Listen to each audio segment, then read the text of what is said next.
Hello student, इसमें आप लोग देख रहे हैं कि सॉल्यूशन चल रहा था और सॉल्यूशन पर रिमेनिंग टॉपिक है और इम्पोर्टेंट भी है।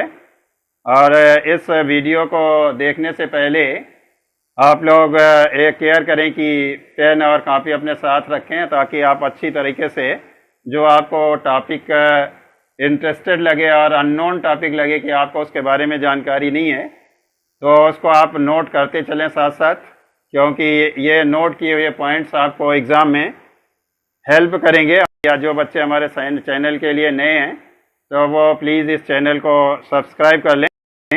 तो देखें चले न्यू टॉपिक जो होगा, जिस टॉपिक पर हम लोगों को आज डिस्कस करना है वो टॉपिक होगा विलेयता यानी सॉल्युबिलिटी। विलेयता को हम लोग करेंगे सॉल्युबिलिटी। विलेयता, इसी को सॉल्युबिलिटी को हम लोग हिंदी में एक विलेयता कहते हैं। विलेयता को कैसे हम लोग डिफाइन करें इसको देखते हैं। डिफाइन करने के लिए ये देखते हैं कि सॉल्यूशन बनाने के लिए सॉल्यूट और सॉल्वेंट की नीड होती है यानी ज़रूरत होती है, विलेय और विलायक की ज़रूरत होती है। लेकिन अब हम लोगों को देखना है कि किसी विलायक के एक फिक्स अमाउंट में, फिक्स अमाउंट का मतलब होता है किसी विलायक के 1 लीटर में कितना ज़्यादा से ज़्यादा विलेय पदार्थ घोला जाए ताकि वह विलायक जो कंसंट्रेटेड सॉल्यूशन में कन्वर्ट हो जाए, बदल जाए। जितना ज़्यादा से ज़्यादा मात्रा विलेय की 1 लीटर विलायक को कंसंट्रेटेड सॉल्यूशन में चेंज करने के लिए ज़रूरी होगी यानी लगेगी, उसी अमाउंट को हम लोग उस विलेय की विलेयता कहेंगे।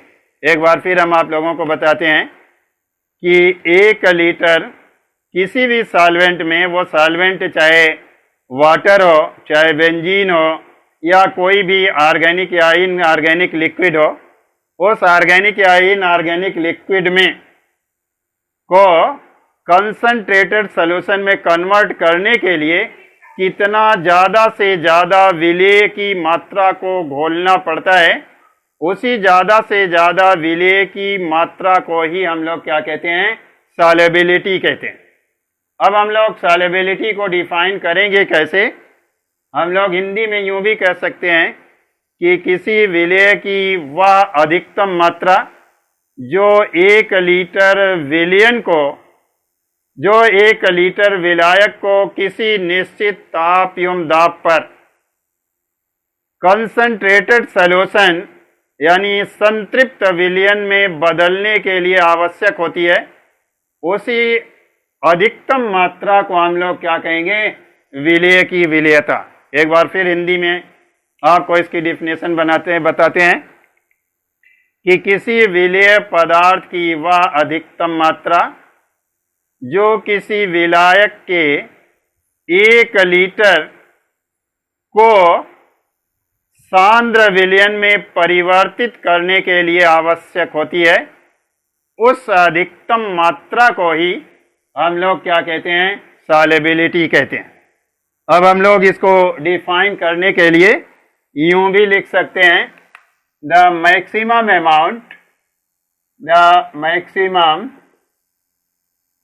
Amount of solute in 1 liter,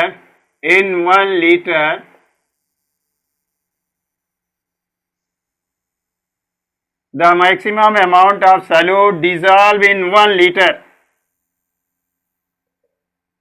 dissolved in 1 liter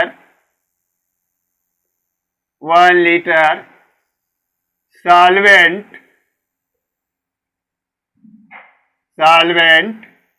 to make a concentrated solution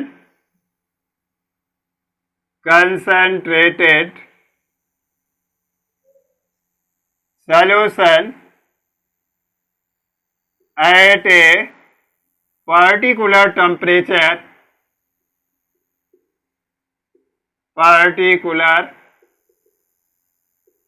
temperature and pressure is called solubility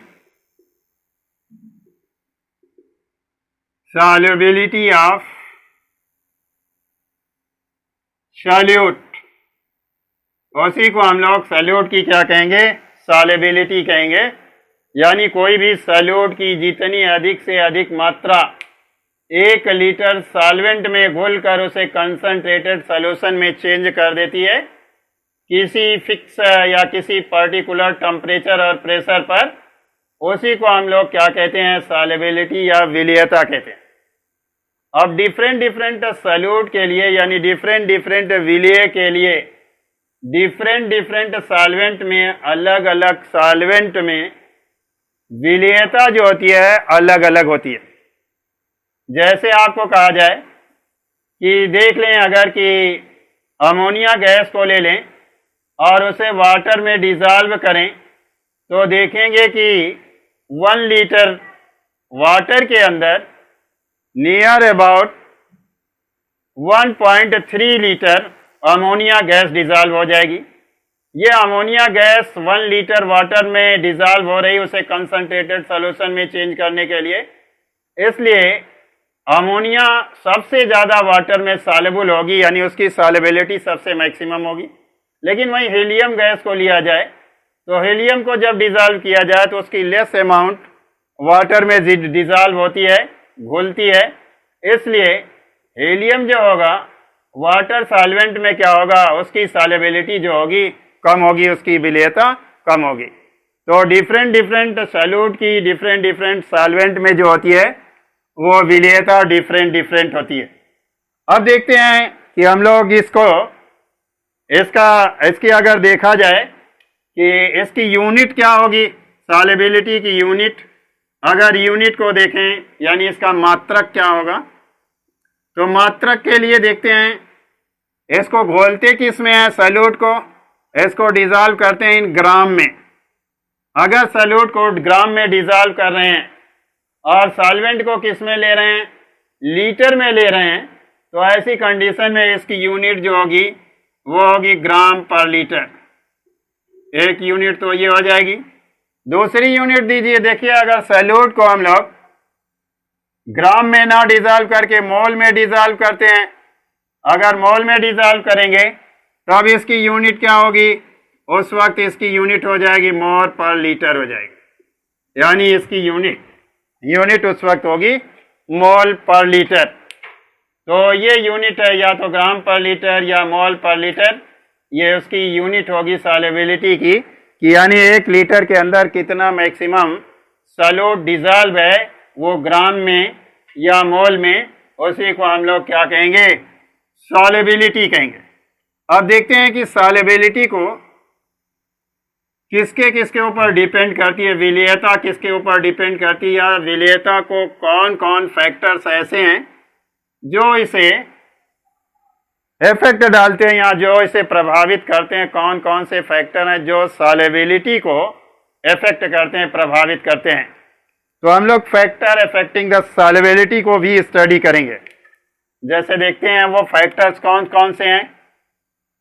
factors affecting solubility,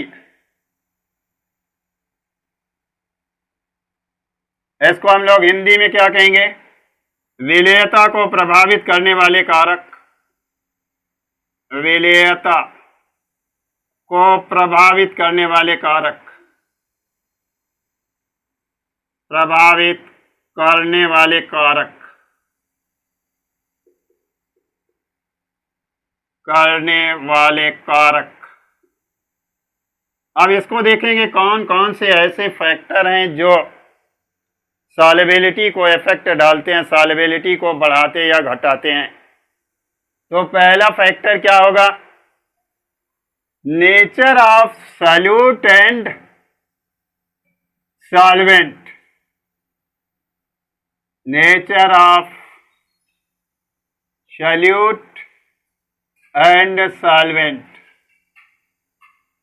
solute और सॉल्वेंट की प्रकृति क्या होगी, यानी विलेय और विलायक की प्रकृति, इसको हम लोग कह सकते हैं हिंदी में विलेय एवं विलायक की प्रकृति, विलायक की प्रकृति, ये नेचर क्या है आप देखते हैं। जैसे सपोज करिए साल्ट को ले लें, यानी नमक को ले लेते हैं। साल्ट NaCl है क्या, ये पोलर नेचर का है। पोलर नेचर का मतलब आयनिक नेचर का है। ये अपने आयनों में चेंज हो जाएगा, सोडियम आयन और क्लोराइड आयनों में चेंज हो जाएगा। और ये है क्या, इसको हम ले लेते हैं, ये है सॉल्यूट। और वाटर मॉलिक्यूल को लेते हैं, ये भी क्या है, पोलर नेचर का है। इसको कैसे फॉर्म में लेते हैं, सॉल्वेंट फॉर्म में ले लेते हैं। आप देखते हैं कि वाटर मॉलिक्यूल के अंदर, वाटर सॉल्वेंट के अंदर NaCl पोलर सॉल्यूट को डालते हैं तो ये पूरा का पूरा डिसॉल्व हो जाता है। यानी इसकी सॉल्युबिलिटी जो होती है, अगर पोलर पोलर होंगे, दोनों के नेचर सेम होंगे, सॉल्वेंट और सॉल्यूट सेम नेचर के होंगे, तो इससे सॉल्युबिलिटी जो होगी वो इंक्रीज करेगी, डिक्रीज नहीं करेगी। यानी ये करेंगे क्या, सॉल्युबिलिटी को इंक्रीज कराएंगे। सॉल्युबिलिटी इंक्रीजेस, ऐसी कंडीशन में सॉल्युबिलिटी इंक्रीज करेगी, इंक्रीजेस। इसी तरीके से अगर देखते हैं बेंजीन को ले लें, C6H6 को, यह बेंजीन है। बेंजीन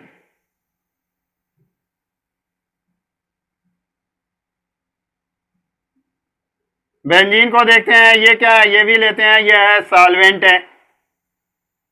और सॉल्वेंट के फॉर्म में लिए, लेकिन ये कैसी है, नॉन पोलर है, नॉन पोलर नेचर की है। इसी के अंदर क्या करते हैं, एक दूसरा सॉल्यूट जो लेते हैं, कार्बन टेट्राक्लोराइड को ले लिया। कार्बन टेट्राक्लोराइड ये किस नेचर का है, ये भी नॉन पोलर नेचर का, नॉन पोलर। अब ये क्या है, ये सॉल्यूट है। इस सॉल्यूट को इस सॉल्वेंट में डाला जाता है तो ये भी क्या होगा, इसकी सॉल्युबिलिटी क्या होगी, इंक्रीज कर जाएगी।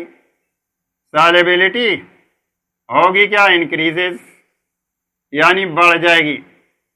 अगर पोलर पोलर सॉल्यूट और सॉल्वेंट दोनों एक ही नेचर के होंगे तो सॉल्युबिलिटी इंक्रीज करेगी।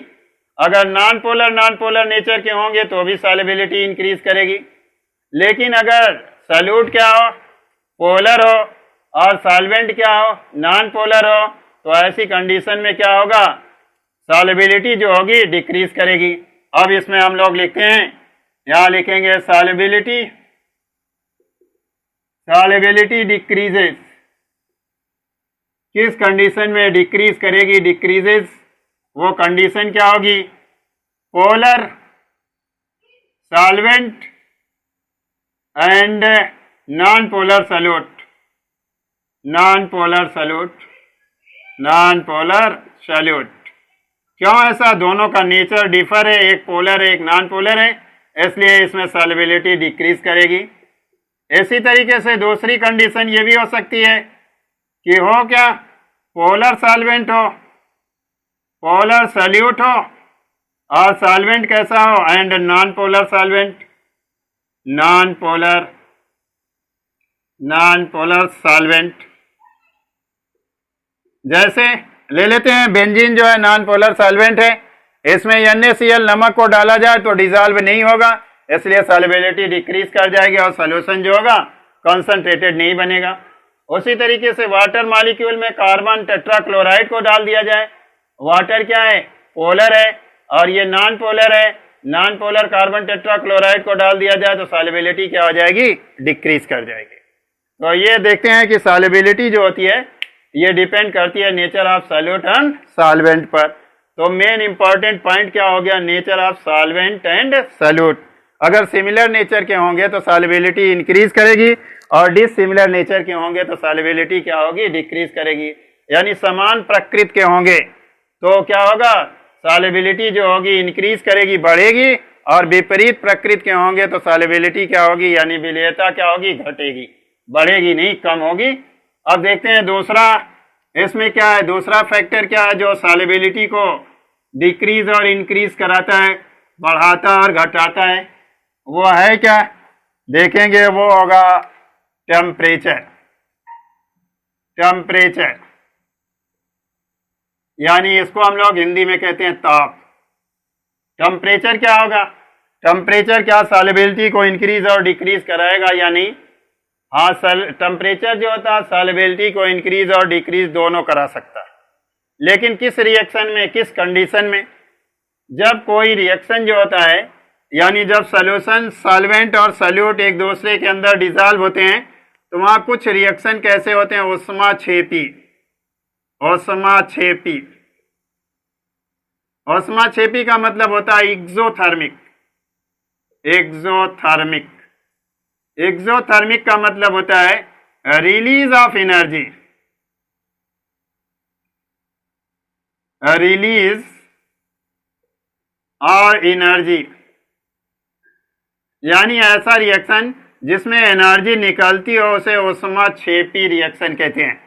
अब अगर ऊष्माक्षेपी रिएक्शन में टेम्परेचर इंक्रीज किया जाए तो उसमें तो ऊष्मा खुद ही निकल रही है, टेम्परेचर खुद ही निकल रहा है, एनर्जी खुद ही निकल रही है, जिसकी वजह से एनर्जी निकलने की वजह से उस सॉल्यूशन का टेम्परेचर खुद ही बढ़ेगा। तो वो तो एक्सोथर्मिक है, वो टेम्परेचर को लाइक नहीं करता, टेम्परेचर को डिसलाइक करता है, पसंद नहीं करता, क्योंकि वो एनर्जी खुद ही रिलीज कर रहा है। ऐसी कंडीशन में सॉल्युबिलिटी जो होगी डिक्रीज करेगी। तो ऊष्माक्षेपी में जो सॉल्युबिलिटी होती है वो क्या होती है? सॉल्युबिलिटी, ये देखिएगा क्या होती है? डिक्रीजेज, इंक्रीज नहीं करती, क्योंकि इसमें एनर्जी निकलती है। इसलिए एनर्जी निकलने के कारण जो होती है सॉल्युबिलिटी जो होती है वो टेम्परेचर इंक्रीज करने पर डिक्रीज करती है, कभी भी इंक्रीज नहीं करती। अब देखते हैं दूसरा रिएक्शन ऐसा होता है जो होता है ऊष्माशोषी। ऊष्माशोषी यानी इसको हम लोग कहते हैं एंडोथर्मिक। एंडोथर्मिक। एंडोथर्मिक का मतलब क्या है? Gain of energy. Gain of energy, या ऐसा रिएक्शन जो एनर्जी ले, विच रिसीव द एनर्जी, और जिसमें एनर्जी कंज्यूम हो, खर्च हो। जो एनर्जी लेगा, जो खर्च करेगा, उसमें क्या होगा? जो ऊर्जा ले करके डिसॉल्व होगा, घुलेगा, जो सॉल्यूट ऊर्जा लेने के बाद घुलेगा, इसका मतलब अगर टेम्परेचर बढ़ाया जाएगा तो सॉल्युबिलिटी क्या होती जाएगी? इंक्रीज करती जाएगी।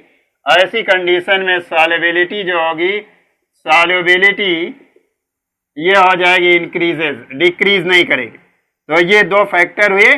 तीसरा फैक्टर देखते हैं वो क्या है? तीसरा फैक्टर होता है प्रेशर। प्रेशर। प्रेशर का मतलब होता है दाब। दाब बढ़ाने पर या घटाने पर क्या सॉल्युबिलिटी इंक्रीज या डिक्रीज करती है या नहीं करती? अब इसको हम लोग देखते हैं। तो जो सॉल्यूट हो सकता है वो 3 स्टेट में हो सकता है। वो 3 स्टेट का मतलब, एक तो हो सकता है सॉलिड स्टेट में, दूसरा हो सकता है लिक्विड स्टेट में, यानी तरल अवस्था में लिक्विड स्टेट, लिक्विड। ये 2 स्टेटों में ये जो कंडीशन होती है मोर कंप्रेस्ड होते हैं, मोर कंप्रेस्ड। जब ये बहुत ज़्यादा संघनित होंगे यानी दबे होंगे, कंप्रेस्ड होंगे, तो प्रेशर का इनके ऊपर बहुत ज़्यादा इफेक्ट सॉल्युबिलिटी पर नहीं पड़ेगा। लेकिन जो गैसियस स्टेज में होंगे, जो गैस में होंगे, गैसेस जो होंगी, गैसियस स्टेज वाले जो सॉल्वेंट होंगे, अगर गैसियस स्टेज में सॉल्वेंट हो तो उनके ऊपर प्रेशर का इफेक्ट पड़ेगा।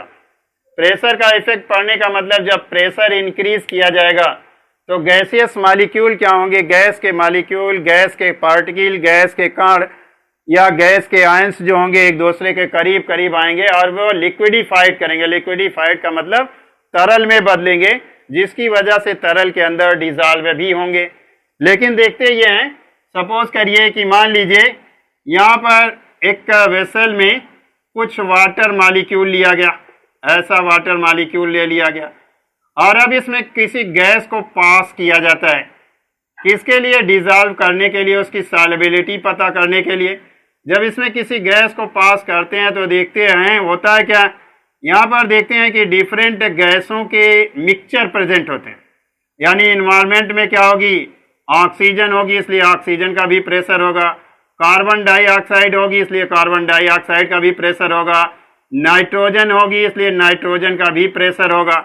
तो अब देखेंगे जो ये डिफरेंट टाइप्स की गैसेस इन्वायरमेंट में प्रेजेंट हैं, जो गैस इस लिक्विड की यानी सॉल्वेंट की अपर सरफेस पर मोर प्रेशर डालेगी, ज़्यादा से ज़्यादा प्रेशर डालेगी, वही इस लिक्विड के अंदर ज़्यादा से ज़्यादा डिजॉल्व होगी, ज़्यादा से ज़्यादा अमाउंट में वही डिजॉल्व होगी।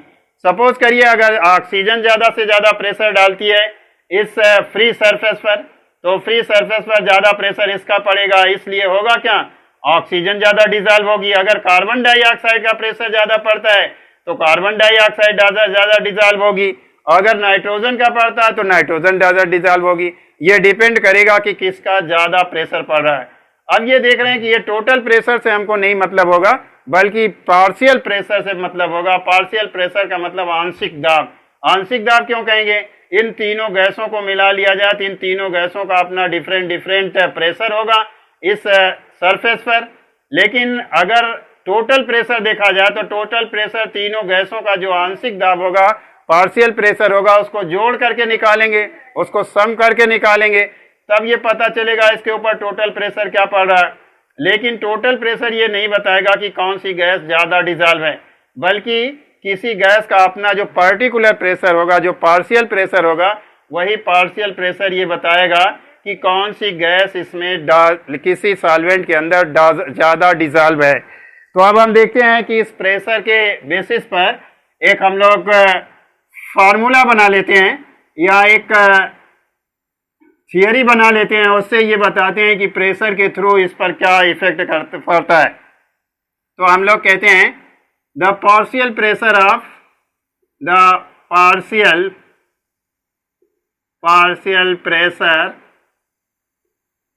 Of A gas is directly proportional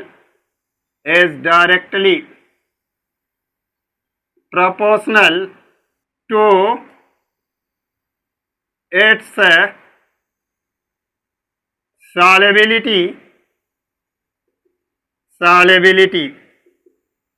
in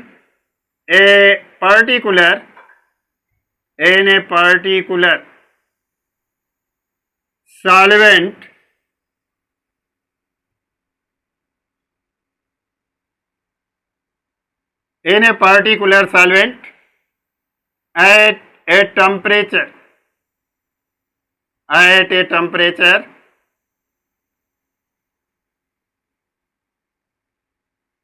किसी टेम्परेचर पर जो होगा इसका जो पार्शियल प्रेशर होगा गैस का, वो क्या होगा? डायरेक्टली प्रोपोर्शनल होगा किसके? Solubility in a particular solvent. किसी पर्टिकुलर सॉल्वेंट में उसकी सॉल्युबिलिटी के क्या होगा? हमेशा डायरेक्टली प्रोपोर्शनल होगा। यानी पार्शियल प्रेशर जितना ज़्यादा होगा, ये प्रेशर जितना ज़्यादा होगा, सॉल्युबिलिटी क्या होगी? उतनी ज़्यादा होगी, सॉल्युबिलिटी उतनी मैक्सिमम होगी। यानी पार्शियल प्रेशर इंक्रीज करेगा तो सॉल्युबिलिटी भी इंक्रीज करेगी, और पार्शियल प्रेशर डिक्रीज करेगा तो सॉल्युबिलिटी भी डिक्रीज करेगी। जिसका पार्शियल प्रेशर जितना कम उसकी सॉल्युबिलिटी उतनी कम होगी, जिसका पार्शियल प्रेशर जितना अधिक उसकी सॉल्युबिलिटी उतनी अधिक होगी।